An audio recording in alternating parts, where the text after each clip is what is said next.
Hi everyone, welcome to the Superhuman Switch, a mind, body, business empowering podcast for high achievers guaranteed to switch your superhuman levels on. I'm your host, Saf.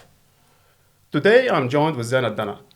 Zeina, she is the founder and the driving force behind Z7 Communications, one of the top luxury PR agencies in the Middle East, representing big names in fashion, lifestyle, and art. We are going to dive into her passions in life, her inspiring journey for self-discovery, and how she navigates and balances everything while basically the ups and downs of life. So Zana, it's great to have you here. Hey, Saf. Thank you for How are having you? me. Great. Amazing. So, PR luxury. But first, I'm interested to know about DJ. I saw a nice set and I was like, you are really skillful in that. So let's start with this one. And of course, we can dive into other topics. Sure. So this is one of the new gifts, one of the gifts I've had through COVID. I've always had passion for music. Okay. And I've always been fascinated, like, how do they do this? How do they create magic? So if I go to a party and the music is amazing, nothing else matters. Okay. And then I said, okay, how do they do it? And I was curious, and I have a very curious mindset. So I started learning during COVID, as we all had time to do new things in our lives. True. Started hosting parties in my house while things were still kind of not so easy, not so much we could do during the times we had to be confined and all of that. Mm-hmm. And I started practicing, because once you start doing, learning how to DJ, you have to practice, you have to get everything. You have to have your set, so I had a full setup at home, ready to do any party, anytime. Nice. So started practicing, and I discovered that I really enjoyed it. And I play mostly private. I've played a couple of times at the arts club at Vega, which was quite a huge experience for me, like to have such a sound system, Okay. to have such a lighting system, and to be playing behind the decks was really cool. I felt that helped me, push me more to be more confident, and I've always, and I love like discovering new music. So yeah, it's been a beautiful journey since then, and I'll see where that takes me. That's interesting. I love music and I don't have a specific genre that I follow. And for example, now I'm looking to the 60s, 70s kind of like soul music. And I always considered like not being a DJ, but getting a set just to experience this. And I wouldn't say it's imposter syndrome, because when I see people jump into it like out of fun, they enjoy it more. And naturally, since I love music, do you recommend to give it a shot? Absolutely. Really? I mean, it's fun. I still do it for fun. It's a hobby. So no pressure. But when you're performing in a setting that's not so private, you feel like, okay, it pushes me to train more, to practice, to ask questions. I've had few DJs who've helped me on my journey. Okay. And so first I had to learn the basics, and then I have to learn, okay, what kind of style I want to DJ. I know what music I like. I'm into organic house, deep house. Recently, I'm more and more into tech house and minimal tech, which is really cool. I like to explore that. But for technical know-how, I needed like the advice of different DJ friends, and who really helped me on that. That's cool. Then I found my own way of doing it. So definitely, absolutely, if you like it, go for it. Do you have a DJ name or not yet? I'm going with my family name, which is Eldana. So I looked for so many different names, but then you have to find a name that's really relevant to you. Exactly. And represents you. And so I decided on Eldana. Love it. Okay, I'll seek your support in this one. Yeah. Do some recording, share it with us, because again, I play around. Going back to the luxury, I'm really interested to explore this space, because I spent some time in the corporate world managing some luxury brands. But I would love to hear your aspiration in that field, and why you picked the luxury and the PR in more specific way. Right. So I've been in Dubai for 20 years. And before coming to Dubai, I was in a completely different industry. I was in hospitality. Mm-hmm. So I came to Dubai with the idea of, let's try something new, shifting to a new industry after having 6 years of experience in hospitality. Okay. So PR was not my main focus. But when I came to Dubai, I had an opportunity to work in an amazing PR agency. And I was like, wow, this is really nice. I enjoy the fact that you work on strategies to help brands, help people really kind of be their best. So we're always in the background, putting people in the front. And that's something hospitality also teaches you a lot. So it kind of fit into that experience of mine. And that's how my journey started, really kind of an opportunity that came to me in Dubai. After 4 years of that, I did feel I needed a break for personal reasons. I took a break and I left my job not knowing what I'm going to do. So, and I was at that time, you've made your connections, people know how your quality of work and all of that. So I was approached by an amazing brand, which more of a art fair, which is what's called today Dubai Art Fair. So that was my first client. And I got the opportunity to start my career, to start my own company with them being first clients. And that was an incredible opportunity. And that's how I decided to start my own agency. Interesting. Yeah.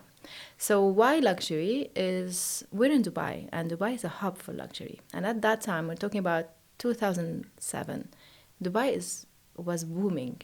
True. Every luxury brand wanted to be here. They were opening new malls. There was so much attention. There was no agency really focusing on luxury.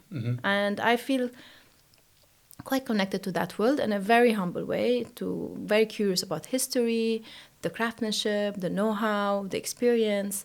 And I felt there was a need for an agency to really focus on that. So that's how I started really focusing on luxury, art, design, lifestyle, and the company grew from that moment. That's really interesting space, and as I told you, like I was experiencing it from, I wouldn't say now involved, but from a distance, because it's, for some people it doesn't basically match with their personality, and some people they love it. And again, as you mentioned, in Dubai is really amazing place where you can experience both kind of like cool lifestyle and at the same time like a luxury lifestyle. How do you see the space? Is it like sustaining? Again, of course, we love the fact that Dubai is the hub of such a space, such industry, but where do you see it in the short and long term? Well, I've seen the market mature a lot. So brands, when they started coming to this part of the world, they didn't know really the market because it's a completely different culture. So now you see a huge evolution. So most of the big brands, they have their own offices. They are very much on top of their strategy. They know the market very well. They've already created that connection with the customer here and created experiences to be relevant to the customer. And they know the importance of the clients and the customers in this part of the world. If they don't buy here, they're buying everywhere. But Dubai itself and UAE has become a magnet for everyone wanting to travel, shopping, spas, hotels, experiences, everything, right? So the way I've seen the market is it's maturing. So big luxury brands are all here. And now it's allowing more and more upcoming brands to be present here, which also are offering a different kind of experience. And they're all, like there's a cool brand, upcoming brands. So people also welcome them and are very curious about discovering new brands, which I think is great. So I think, we're in a great place for luxury. We'll continue to be. Amazing. And keeps growing. It never stops. Yeah, absolutely. It will never stop. For Zeina, when you started this company and now you have a team, how are you taking care of yourself actually now with this kind of a business dynamic, which is progressing and a lot of demand physically and mentally, I assume. So how are you taking care of yourself? Sure. Well, it's a question I'm always asked by my friends who are also entrepreneurs, who have started a new company or even in the similar industry that started a few years ago. So I've been in this for almost 16 years, right? So, and I explained to them, the first, let's say 7, 8 years, really my life was my business. So working super, super hard, not really having so much time for myself, not so much time for balancing my life. Traveling a lot, working a lot, managing teams, like being literally in every single email. I used to have, receive 600 to 800 emails per day. And of course, as you grow, your journey as an entrepreneur grows. And I'm very, very lucky, I would say, and grateful to have had amazing people join me to help me on this journey. At the beginning, it was very difficult because okay, you open a new company, not many people know you. Why do I want to join you? Who do you have? Which client you have? So to gather that team and to start growing was quite a challenge. That was Yeah. probably the biggest challenge any entrepreneur has, because you're starting new and people don't have this trust that where are you going, your vision. Exactly. And once, people started seeing that, we're there, we have an amazing client roster, we have a great reputation, that became easier, but still till today, getting the right people, the right team, the right talent on board is our utmost priority and our biggest challenge. Yeah, it's I totally feel you, especially that moving from my background from the corporate world to the startup world, it's really challenging to start at the beginning, especially that if I can totally see your journey, how the confusion at the beginning, a word start, which is the priority, and once things picks up, we think that it's gonna be easier, but I assume it's not. No, it doesn't. And then you have to also learn eventually to trust the process in the business too, because we learn to work on ourselves in life and trust the process in one way, but in business too, the biggest moment for me was when I was able to separate myself and my identity from my business. Because at the beginning, for many years, these were together. Mm-hmm. By being together means anything that happens in your work affects you. Like, let's say, I don't know, someone leaves the company or a client leaves, or it becomes like as if it's your life that's being left or someone left you personally, but it's not, Mm-hmm. So having that journey of understanding that my business and myself are two different entities, that was the moment of the beginning of freedom for me. And that's where I really saw my business flying, my business growing even more and flourishing and blossoming and attracting more amazing people. That took a lot of work, because we think life sometimes, we have this business for us, okay, this is our pillar, Mm-hmm. but that's not enough. So for me to realize that, to understand that, it was part of my personal journey, because that helped a lot. And I saw how things evolve with the business, because, at the end of the day, it's your business. So what's happening in you as a person is also reflected in what's happening with your business and the people you attract. I love it. And how did you realize this? Because I know that sometimes we fall into the trap that we are attached to the idea and attached to everything, and we involve everyone around us about it. But what is the switch that triggers the fact that, okay, I need to separate Zeina, the identity of Zeina, with the identity of work? Because I love this, because sometimes we lose the track on this. Yeah. I think I reached a stage where I got tired.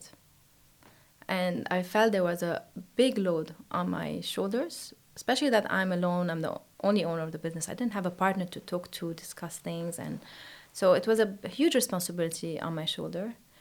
And at some point I felt like, oof, that's a little bit tiring. I'd like to find a way to balance it out. That's where at the same time I was having more curiosity about understanding who I am.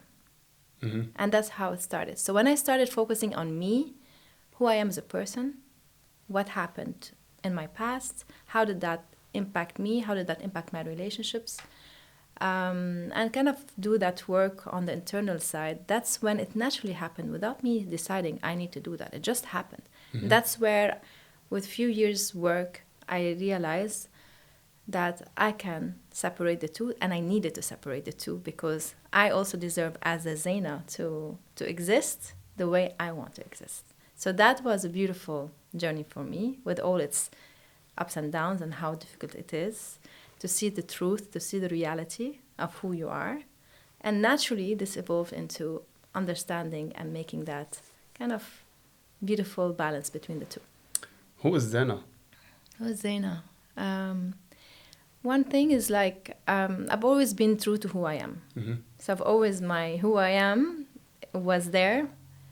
You are who you are when you were born, right? And then life happens and things happen. And then we forget who we are, because we are impacted by so many things around us. And then I think with the work I've done personally on my inner journey, it helped me reconnect with the Zeina that was born a while back.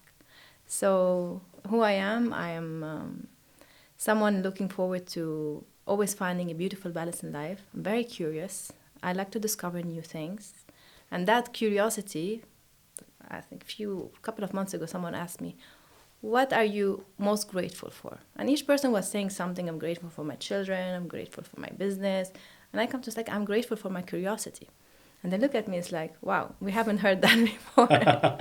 That's true. And I said, because of my curiosity, it helped me embark on so many different experiences, whether it's a DJ or pursuing my education at Harvard, or starting, I don't know, a new series of dinners at home for networking during COVID and called Table Rouge, or so many things that I've learned. Even my journey, my spiritual journey, my inner journey, that was all curiosity.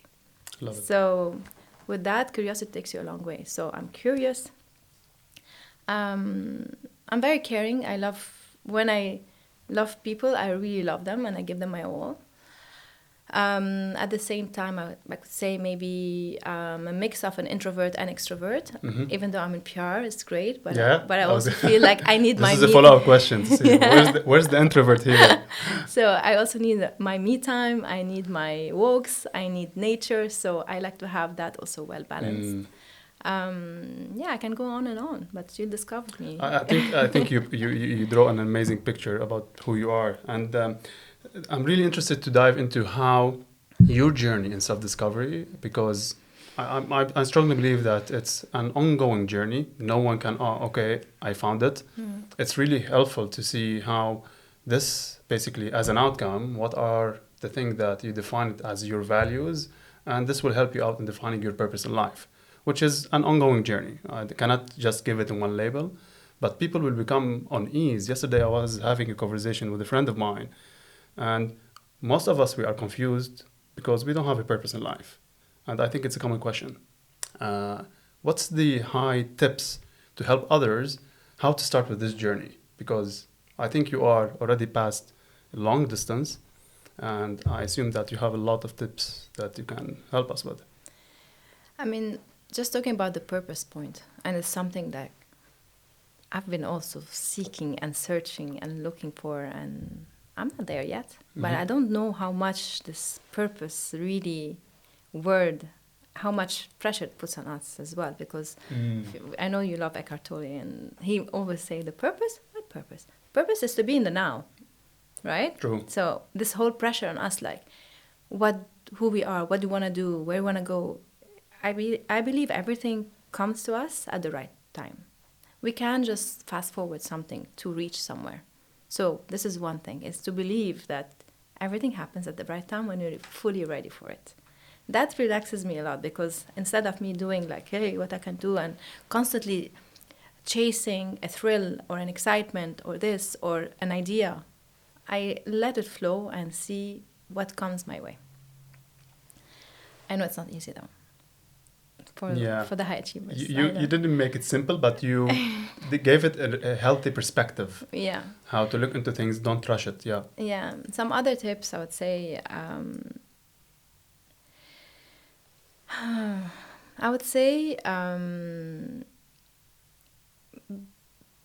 what brought me to start my journey, maybe that can answer a few things as well. So we all come to this world, right? And we are born and we have our childhood that has a huge impact on us. But when we're children, we see things as children. Doesn't mean that it's the reality, but they become like certain things in our mind, and we all live certain things we remember, we don't remember, that impact us. True, subconsciously. Throughout our lives. So what brought me to start my journey is this. I felt that there was patterns that were repeating itself, and I felt maybe at some point I was not understanding things anymore, or things were happening to me, but it's like, why are they happening to me? Well, I deserve better. So this was a little bit of victimization, and I had this need to understand and this curiosity to know why, what's happening, who am I, why is this happening to me at that time, and I'm talking about almost 7 years ago, where I've had this need and curiosity, and I felt like, it would be nice to have, it was more of, I needed that help. It was not like, hey, let's go and have a a session of this and that. I felt there was a deep need for me to understand where this is coming from. Okay. And that's how my journey started. And this journey is all about making you understand or see things in your childhood as they are, rather than the eyes of a child, because the eyes of a child is like a very, dreamy, and there's a huge world up there. Spontaneous and Yeah, so it's gaining that clarity and understanding of what happened, understanding the importance of emotions and how to express them. Things sometimes you maybe didn't have an opportunity to have as a child, is being able to articulate what you're feeling, to talk about your feelings, and understand and have the clarity. That has been the journey, in simple words, of what I've done over the past 7 years to understand who I am. At the beginning, that's how it starts. It's quite a journey. Once I understand that there's a lot of practice that happens to life, and things come in to you Exactly. for you to see them, repeat them, understand them, and to break the patterns. And that's where they talk about the rewiring.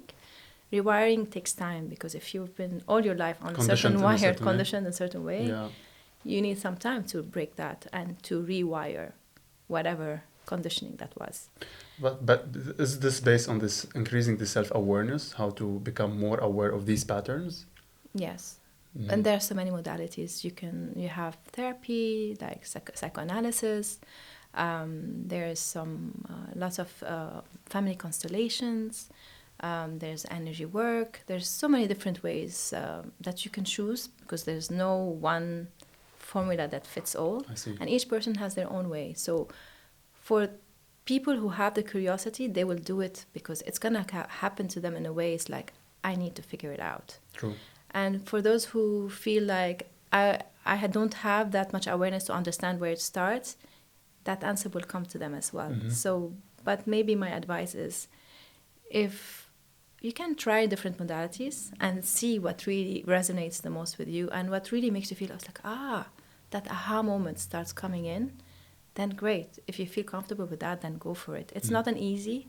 There's nothing easy. There's no magic pill that's gonna fix it all or whatever, but it's a process, and if a person is open for that, it's amazing.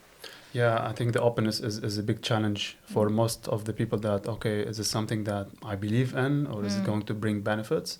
I think this is a starting point, but I love your tips, because it resonates with a lot of people, and I'm sure that they will figure out the best way to approach it.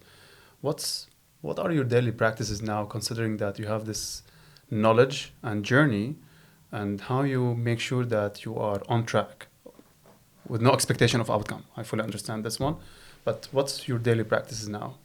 So I did a course recently. It's called it's a course about well-being in general, okay, and just kind of trying to put everything into perspectives. And there are different elements into creating your own recipe for wellness. Okay. So for me, sleep is very important. Nutrition is very important. And this has become more and more important to me and more relevant to me, how important it is in the past few months, as we're always evolving, right? True. So basically sleep and nutrition, exercising, and that's a journey that is still figuring out. The body, the work with the body, it's a space that I am exploring more and more. Okay. Because I worked a lot on here. This is what the balance now comes is in. the time, because there's two Chicken and things. egg. Who start first? There's two things. So I started with the mind and understanding my subconscious and what's happened and my story and my history and everything, and my parents and everything. Okay. And the body has its own memory too, to anything you've lived. So I don't know if you've heard the word cellular memory, right? Yeah. So the body has memory to anything that's happened from traumas or anything that's impacted you on an emotional level. It's in the body too. Yeah. So in parallel to the work I've done with my mind, I was also exploring different modalities with helping the body release any energy that doesn't need anymore.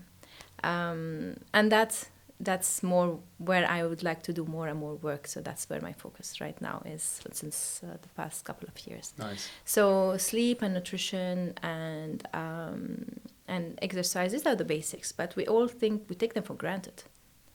If I don't sleep very well, I'm cranky in the morning. If I'm cranky, that means my emotions will be not in the right place. My decision making will be it's like, oh, I'm tired, so these three are basic things. Okay.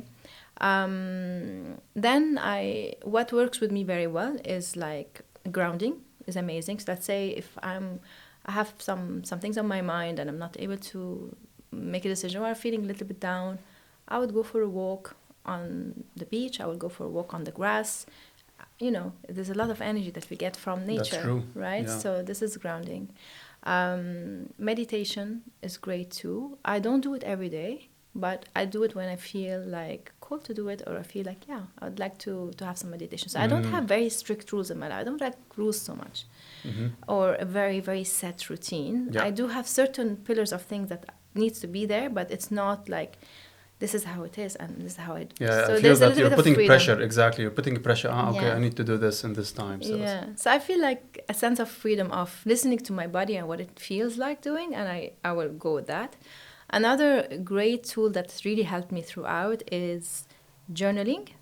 Again, I don't do it every day, but it comes to me. When I feel I'm processing something, I don't know, I just feel this urge, I need to write it down. And I go to my journal and it's like, write. Yeah. And it just flows and it's amazing. So I write when I feel like there's something I want to express or something that comes to me that needs to kind of come out. Other than that, I love meeting people who, spend time with people who are inspiring, who I can have amazing conversations with. And this is a social aspect that's very important. And I'm very careful and very selective of how I spend my time and with who. So I always have this question, how do I feel after meeting this person?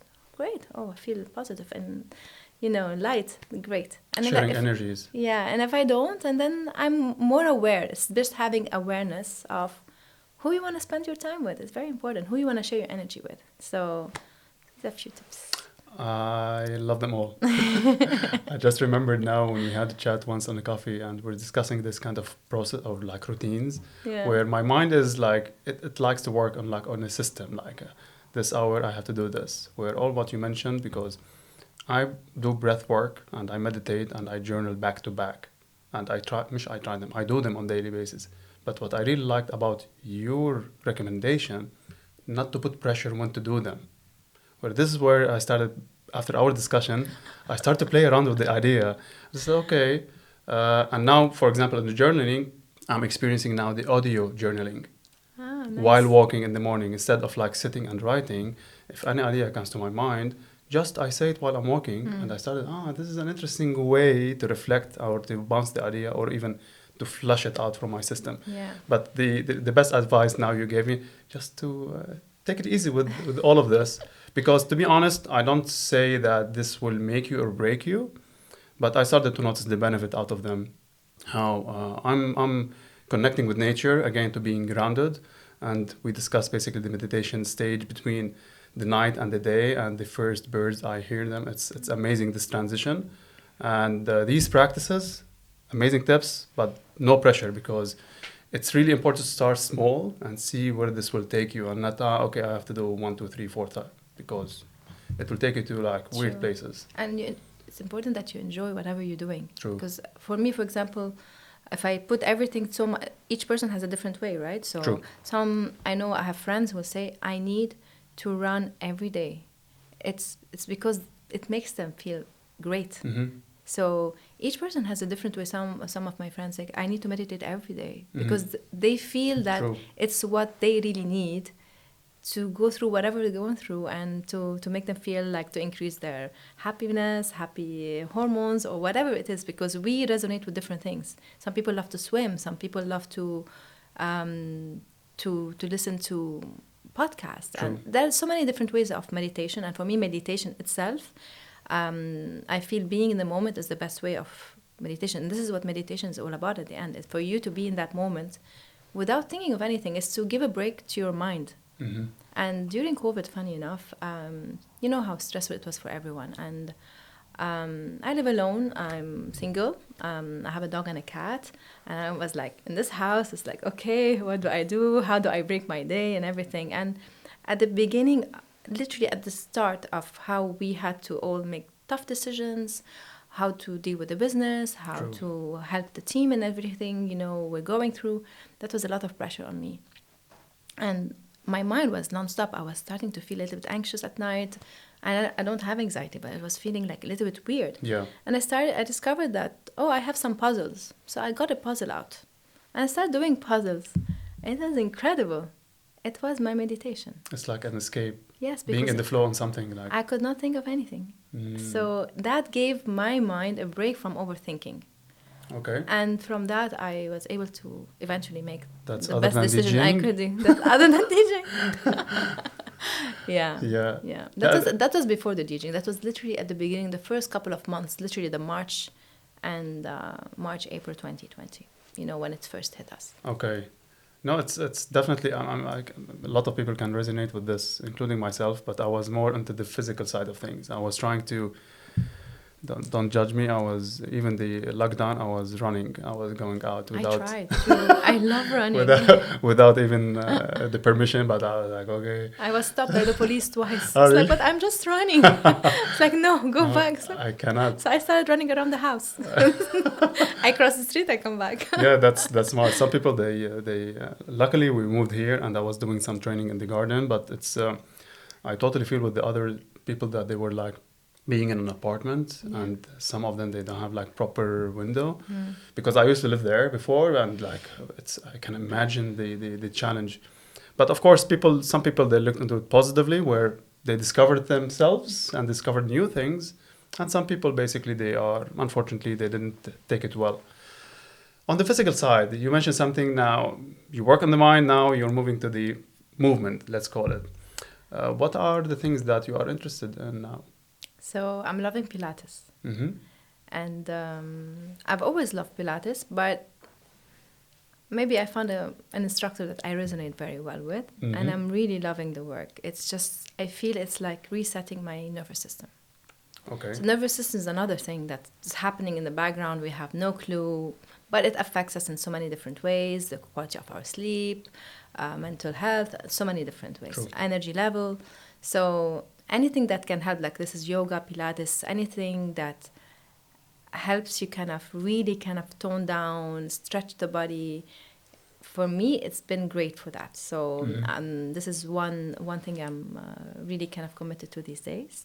And I also love my walks because of the weather. So I'm very impacted by how the weather is and nature. So with the weather being so amazing right now, I'm making sure that every day I'm out for a walk. And it's in the sun. So I prefer to do it more morning times when the sun is out. It's just beautiful to feel the sun, get the vitamin D, feel the air is so fresh these days as well. So I'm really enjoying that. And I also have a personal trainer. I don't train well alone, so I kind of struggle. So I've always and I also have a lower back. Sometimes I need to be very careful with that. So I prefer to have a professional who's like making sure my posture is right. So I do 3 times a week personal training for, building resilience and muscles. Do you have a certain objective from now? Because we discussed the mind and now the body. And I strongly believe when people say that there is the mind-body connection, I don't believe in that. They are super interconnected. And I assume that you will feel at the moment you practice more in the movement side, how this is affecting your mood and even the quality of sleep. What's basically on this journey now, do you feel the difference when you start applying this and how this impacted on your business? So we're talking about with all the changes that have been happening over the past months, I would say, so last year has been a bit of a challenging year on a health perspective. So for some reason, every time I traveled, I was having allergies and developing sinus infections. And I've had that 5 times last year, which was really exhausting, which pushed me to kind of do a detox, which I did in the beginning of October. Okay. And that detox helped me reset fully my body. And it was on a cellular level, so it was on a very deep level in terms of the body. It's not about the juicing or all the other modalities. It was really kind of very well done, very thoroughly done. And I really felt my energy shift. So my immunity was very low. We worked on that. And then with my energy shifting and I changed my nutrition, so I became much more mindful on how much protein I'm having, because Okay. you know, when we're training, I was like, you have to eat so much protein to build muscles, and here's like, it was a very different way of thinking. It's like, eat Okay. more plant-based and eat some fish in moderation, eat some white meat in moderation. If you want to eat red meat, eat like maybe once or twice a month, but know where it's coming from. Mm-hmm. So my mindset completely changed with nutrition too, and I felt that was a Okay. huge change for me. I have a lot of awareness about nutrition, but this was a next step kind of for me to dig deeper. Stopped having sugar, and this was the first time that I stopped sugar, and I understand the importance of what sugar does to you. So that was one thing. So I stopped sugar. I became more mindful of the quantities of proteins I'm eating, of animal proteins I'm eating in my diet. And I started also doing more Pilates and more walking with the weather changing, being more active in general with my personal training as well, and building, resilience and muscles. And that definitely helped me overall in having much better energy and more constant energy throughout the day. Mm-hmm. And how that impacted my life, of course, it's in my presence and the energy I bring to anywhere I go. The energy I bring to my office and to my team when we have our weekly team meetings on Mondays, and the energy I bring to my friends when we're having a catch-up, the energy I bring to literally everyone you meet and clients. I feel the energy, by the way. Thank you. Same. That's amazing. So yeah, that has been, I think, really, really transformational for me to understand more on nutrition and understand more on what really helps you relax, what helps you be more mindful of everything you eat, and the exercise part and all of that. That's really cool, Zeina, and I love the steps, and of course with the practices. And we discussed this offline about trying, at least give the effort by trying multiple things and see which one you can easily connect and you become consistent with it. I think this is life changing. Of course, we're all on the same journey, and it's really important to look into things that you are enjoying doing them and you started to notice. But of course, with patience and consistency, I think these are really elements. Can you say something on this? Because I know that most of us, we have this kind of instant gratification that, I need it now.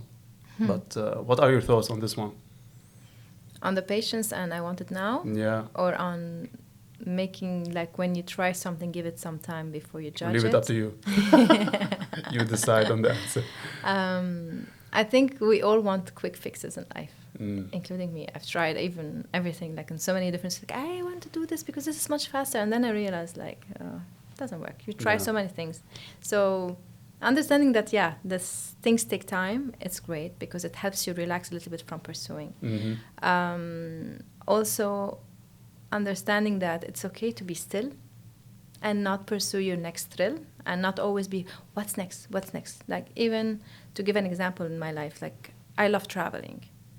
The minute I feel like, nothing much is happening, immediately I'll come up with another trip or something different or something to explore, Yeah. I didn't used to allow myself to be much in the stillness. Mm-hmm. So this is also an evolution in my journey where I kind of allowed it, because the stillness helps somehow. It's not nice, and sometimes it's like, I want to do more, I want to be moving, but it's kind of like, if there's nothing really there to do, sometimes it's like, it's okay, I want to be still, I want to be here. So that's one way of seeing things. And I tell you, it's not easy. I can imagine. Stillness is something that I'm really diving into to understand, basically. And I posted something recently about basically how you can face your demons when you are basically on the silent mode, and to make peace with them and make peace basically with all the challenges that you went through and how you overcome the adversity that you are going through.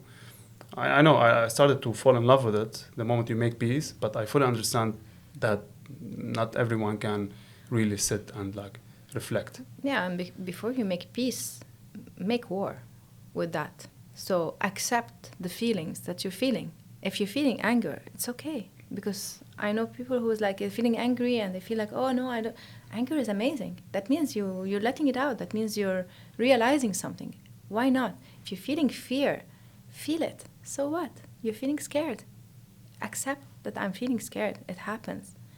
So we sometimes want to run away from these feelings because we don't want to feel them, because we want to be in peace. And that's the thing that becomes,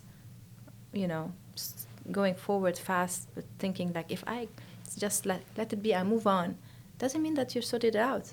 Dig deeper in it. Why am I feeling scared? Where is this coming from? What am I really scared of?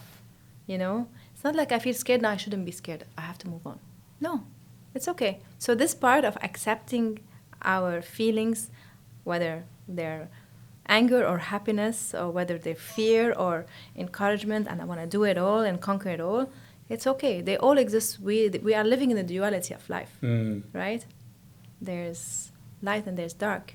And I always remember, if I'm going through a tough time, without the darkness, there's no light. I wouldn't understand what light is. Wouldn't appreciate what light is. And if it's always light, and then what? What's happening? How do I grow? How do I evolve? So it's just learning how to appreciate both. Also, took me a while. Because it's like, why? Why do I have to go through tough feelings? Why do I have to cry? Why do I have... but yeah, there's duality of life, and that's where we are. I love it. I love this conversation. I have a lot of amazing things to reflect on. What's next for Zeina? What's next? I'm excited about the coming months. There are a few things that my curiosity is leading me to. Experience embarking on in New Mexico in March, and that's gonna be adding new training, new skills to my life. Also looking forward to seeing some of my friends who I haven't seen for a long time, for a while, not for a long time, but from the course I've done at Harvard, which is called OPM. So we're doing a reunion in Miami, which is going to be very exciting. So the element of fun is great. What's next for me in terms of, on a personal level, going and accepting and evolving whatever life has for me. So being very open to that.